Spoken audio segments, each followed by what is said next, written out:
Hi. So I think it's safe to say it has been a while since I last posted. I do apologize, and I wish I could tell you that I was out chasing dreams and taking names and knocking out goals, but that would be a big fat lie. While I may not have been chasing dreams, I was having them. I was asleep, in bed, being lazy, maybe depressed. I don't know. Really, I was on the verge of having a mental breakdown. I never went full split, but I did crack a little bit. So what does one do when they feel overwhelmed with life and they don't really know exactly what they're doing? Correct. They buy a pet. In this case, I bought gerbils. A couple things you need to know about said gerbils. One, they're both brothers, same litter, they're kin. Two, they're both terrified of me. And three, one skunk loves to figure out new ways to escape the cage. So now they are living in an adapted gerbil prison. Yes, it's very janky looking, very big eyesore right in the corner of my studio. So that is great. Side note, I did not know how Skunk was escaping. I just came into the room every day and he was just on the ground running around. So I was like, okay, cool. I'll set up a camera and I'll figure out how he's escaping so I can fix the problem. Fast forward to the day of me setting up the camera, he escapes right in front of my face. Usually he escaped in secret where I was nowhere to be seen or heard from, but that day he got real bold and said, oh, you're setting up a camera? Watch this. It actually did lead to me figuring out exactly how he was escaping though, so I say it was a win-win scenario. That being win for me and win for me, Skunk was not happy about it. I laughed in his face. You might think I'm kidding, but I actually laughed in a gerbil's face. Either way, the gerbils didn't help. So naturally, I went for the next best thing in my mind, which was plants, because if two little fuzzy animals can't pull me back from the edge, Mother Nature definitely can. Or so I thought. I did a very minor amount of research into houseplants that I could easily take care of as a beginner without immediately. So I ended up with a few pothos plants, and they are still alive. I thought I'd give them a little more personality and zhuzh so it'll be more fun taking care of them, and thus my daughters were born. We have Ruth with all of her red accessories, Yasmin with all of her yellow, Beatrice with her blue, and Gwendolyn with her green. And if you caught on, they are named after the first letter in their color. Ruth and Gwendolyn are the oldest two, and they're also twins because they are both Queen Marble pothos, so you see what I did there. Yasmin is a golden pothos, and she's the youngest of all the four, and she's just vibrant and bubbly and just happy and giddy to be anywhere at all times. Ruth is the more passionate, motherly one who kind of keeps everyone in check. Gwendolyn is very meditative and just into peace and serenity, so she's always kind of just doing her own thing, never really a part of what the crowd is doing. She's just being Gwen. And lastly, Beatrice, the second to the oldest, she's just always there, but not there. She's present, but she's not there. You know? So yeah, those are the names and personalities of all of my plants, and you would think that with such a vibrant bunch, I'd be pulled back from the edge, but you would be wrong, my friend. So if you're keeping track, I now have 6 new children that I did not have before this little mental teeter-totter, and that's okay because they bring me so much joy. They just didn't fix the problem that I wanted them to fix. That's fine because children are not supposed to fix my mental problems. I'm supposed to fix my mental problems before I have children. I just did it in the opposite direction this time. I also did not give birth to 4 plants and 2 gerbils. So after coming to the realization that plant ownership wasn't exactly scratching that itch for me, I decided to take up working out 5 days a week, as well as drinking a ton of water every day. I also simultaneously started working on making new recipes. So long story short, I'm 10 pounds heavier than I was when I first started working out. Fun. Then I started feeling a little bit worse because I wasn't being productive with art or my YouTube channel, and those are things that have constantly been a source of happiness and joy for me. So naturally, I started playing video games. I had a whole pep talk with myself, telling myself how you're gonna do this thing, you're gonna rock it, you're gonna be productive, you're gonna do art, you're gonna make your videos, you got this. And then I immediately started playing a video game, and I don't even like video games. So yeah, now we're circled back around exactly where we began, and I'm here filming a video because it's either this or therapy, and I can't afford therapy. I'm kidding, I actually want to do this, but I'm not kidding about not being able to afford therapy. Who can, you know? That brings us to what this video is about, and I don't currently know that because I just whipped out the camera and started recording. I'm going to transfer you over to future Rizzy, who actually knows what she's doing. Kind of. Sort of. Not really, but she's trying her best. And trying my best, I am. Thank you so much for that beautiful introduction, Present Rizzy, who is also now Past Rizzy, I myself being Future Rizzy, who is also voiceover Rizzy, and none of this actually even matters. At first, I was very confused and didn't know what to draw, but then as I watched the intro again, I was just like, it's right there. I'm gonna draw all of my children, my plant babies and my gerbil babies, as human children. Starting off with Ruth. Her personality is not very fun, but it is very much so needed, I think. She's very structured and by the book and loves organization, and for that reason, she can oftentimes come off as rigid and kind of bossy. But she's very accepting of her role in the group, and all she really wants to do is just keep everyone in check, because with all these different personalities, this group can get a little bit wild. Even though Ruth and Gwendolyn are twins and therefore both the oldest, Ruth really takes on that motherly, mature, oldest kind of role. Her favorite pastime is to wait until all of her siblings fall asleep so she can cozy up with a nice warm cup of tea and her planner so she can plan out the next day for everyone. Okay, next we have Beatrice, and I gotta say, I love Beatrice. I can't even actually say with full certainty that she has a brain up there. For all we know, it could be like two worms fighting. Wait, why do I actually really like that? I mean, if you really think about it, it makes perfect sense, and I'll explain. I'm thinking of them as earthworms because they're pink and fleshy, like a brain. They also live underneath the dirt. Beatrice, being a plant, is planted in dirt. So, you know what? I've convinced myself. Beatrice's brain is two worms. And not only are there just two worms up there, but they are two worms who are constantly entangled in each other's bodies, because to me, that looked more brain-like. So now we actually have an explanation for Beatrice's very blank, Jasper-like stare.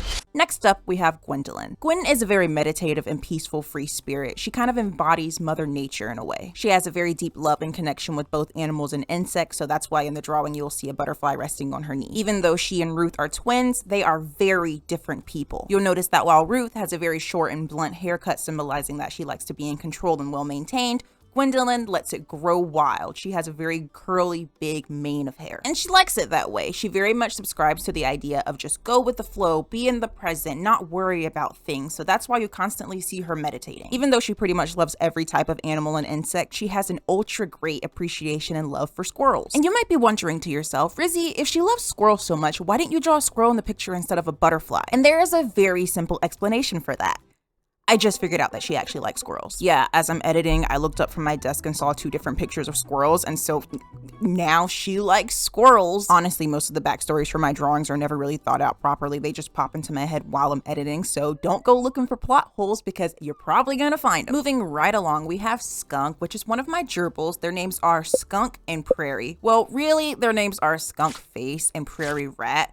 My boyfriend named them, but I just call them Skunk and Prairie. To my understanding, in groups of gerbils, there's typically a more dominant one and then a more submissive one. Skunk happens so to be the more submissive one. Compared to his brother, Skunk is both smaller in stature as well as in weight. Prairie is a chonky boy. Back to Skunk though, because we will get to all of Prairie, trust me. Skunk is the gerbil that I would say was the least amount of scared of me. I mean, don't get me wrong, he's still scared of me, but he's just a lot more friendly than Prairie is. He's sat in my hand on multiple occasions and even has gone as far as to let me actually lift him up out of the cage without completely losing his mind. Although he still is a shy boy because he's a creature of prey and therefore has to worry about losing his life every 2 seconds, he's still very inquisitive and seems to really enjoy watching me do stuff around the room. When I'm cleaning their cage, he'll come up from underground and actually sit inside of the dustpan while I'm trying to sweep up sand and debris. It's very cute when he does it, but I've never caught it on camera, so I'll just insert an artist rendition of what it actually looks like. We have our dustpan, we have our skunk, and look at him go. Boom, skunk in a dustpan. Moving on. Next up, we have none other than Chunky Boy Prayer Bear. Oh yeah, by the way, their nicknames are Skunky Poo and Prayer Bear. That's just a fun fact for you. Like I said not too long ago, Prairie is chonky, so it makes perfect sense to draw his character as a chonky little man too. I think Prairie's favorite pastime has to be eating because most times I see him, he's munching on something. I've read that gerbils in general tend to hide food away so they can have like a little snack pile for later, but Prairie just really took that personality trait personally. And for that reason, I drew his human character munching on a Twinkie with the crumbs to prove it all over his face, belly, and shirt. He has the most plump little cheeks that I just want to squish and squish and squish all day, but unfortunately, I can't do that because Prairie will just bite me. After approximately 4 bites and a lot of bleeding, I've learned to just not try to handle Prairie all that much. Don't get me wrong, I still offer him treats from my hand so he can kind of build that trust up and realize that I'm not going to hurt him,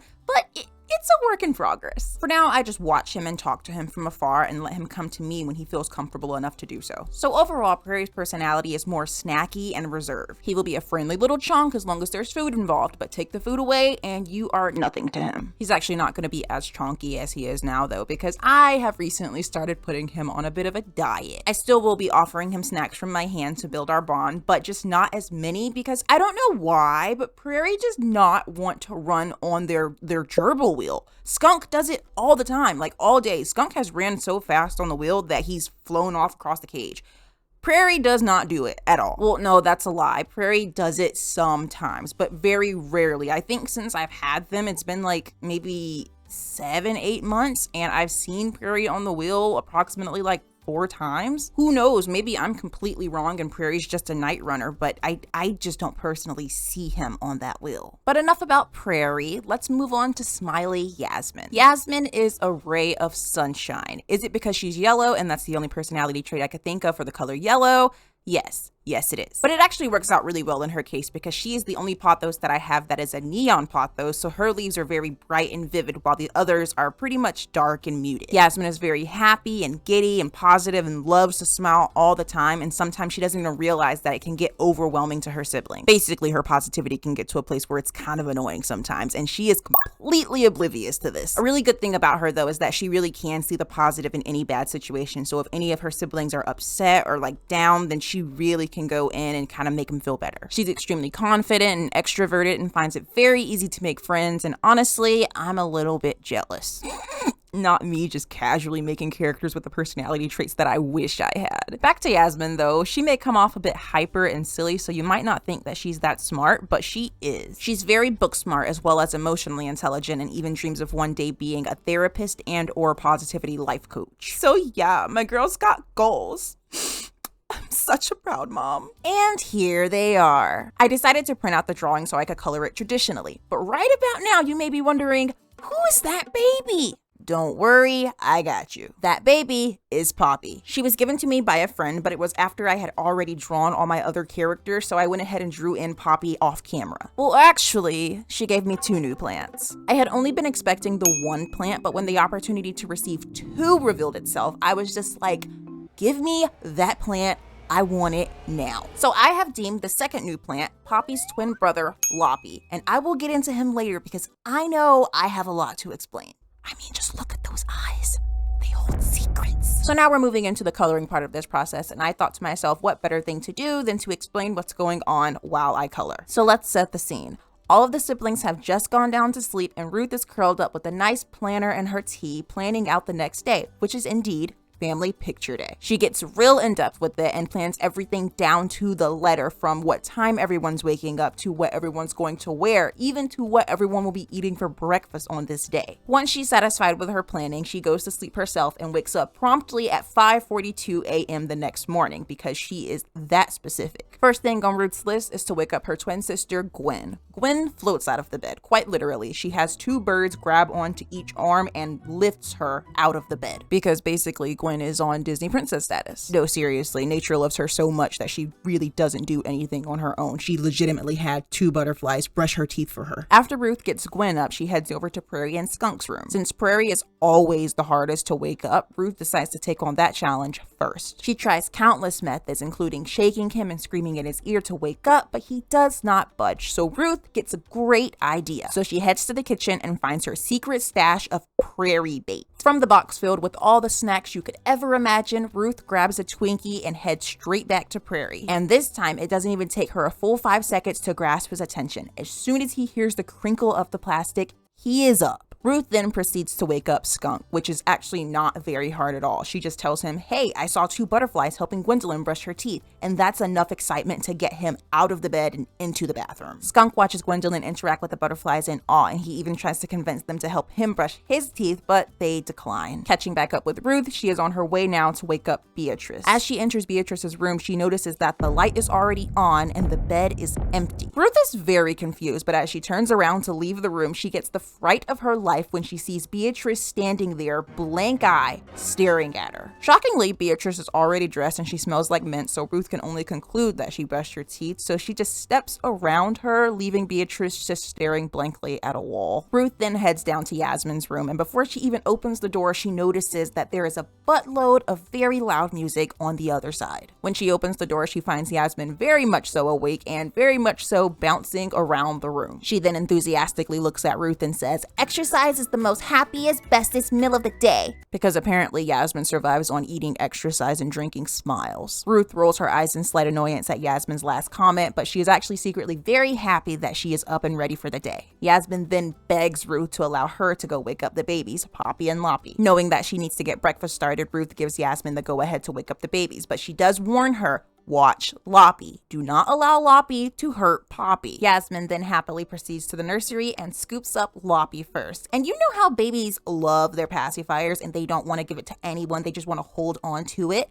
That is Loppy, but with his cactus. Loppy is, to put it nicely, a maniac. When I decided to name him Loppy, my boyfriend brought up the fact that there was something called loppers and the name sounds suspiciously like it, and loppers are used to cut plants. I still didn't want to change the name though because I used to foster this kitten named Popsicle and I got stuck calling him Poppy Loppy, so Loppy was just perfect. So that's when Loppy's personality came to me. It just made perfect sense. Loppers are the things used to cut plants, and the last color that I needed to finish off my rainbow of plants was orange, so Loppy was going to be my orange plant. Orange like prison jumpsuit orange. Did he escape baby jail? We don't really know, but in all actuality, yeah, he probably did. So baby Loppy wears an orange prison jumpsuit and he carries around his little cactus because he will cut you. You might want to watch your fingers around that guy. Anyways, after Yasmin picks up Loppy, who refuses to put his cactus down, she proceeds to pick up baby Poppy. So Yasmin's cooing and making baby sounds and talking to Poppy when all of a sudden, smack. Loppy hits Poppy right in the cheek with his cactus. Obviously, Poppy starts crying because she is a sane baby, unlike some of us. So after Yasmin makes her way downstairs with the baby, she spends the rest of her morning trying to cheer up Poppy and take her mind off of her bruised cheek. After they all have breakfast, they make their way to the photo studio and you see the result of that. Long story short, the picture did not come out how Ruth was planning it. Yasmin's still focused on making Poppy laugh. Loppy is gripping tightly onto his cactus with his crazy eyes going. Gwendolyn is meditating with one of the butterflies who helped brush her teeth on her leg. Skunk is mesmerized by that very same butterfly. Prairie pulled up a chair because he didn't feel like standing anymore. He's also still eating a Twinkie and somehow left his pants at home. Beatrice is just blankly standing there and Ruth is just barking commands. So yeah, that is how this family photo day turned out and basically how every day turns out with this group. But I still very much so enjoy it and wouldn't have it any other way. So I popped the picture in a frame and I have it on display in my studio.